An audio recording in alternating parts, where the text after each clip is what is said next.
Hey everyone, welcome back to How to Fix Stuff. In today's video, we're diving into the delicious world of comfort food as I show you how to make ramen from scratch. Whether you're a noodle enthusiast or just looking for a quick, satisfying meal, I've got you covered. Let's get started. Here's what you'll need for this recipe. 2 cups of chicken or vegetable broth, 1 pack of ramen noodles, you can use instant or fresh, 1 tablespoon of soy sauce, 1 teaspoon of sesame oil, 1 clove of garlic minced, 1 teaspoon of ginger grated. Optional toppings, a soft-boiled egg, green onions, seaweed, corn, and sliced mushrooms. First, let's prepare the broth.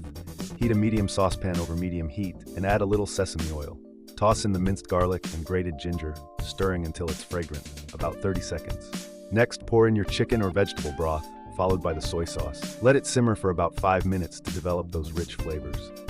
If you like a bit of heat, add a pinch of chili flakes or a drizzle of chili oil. While the broth is simmering, cook your ramen noodles according to the package instructions. Fresh noodles usually take about 2 to 3 minutes, while instant noodles are even quicker. Once cooked, drain them and set them aside. Now for the fun part, assembly. Place the cooked noodles into a bowl and pour the steaming hot broth over them.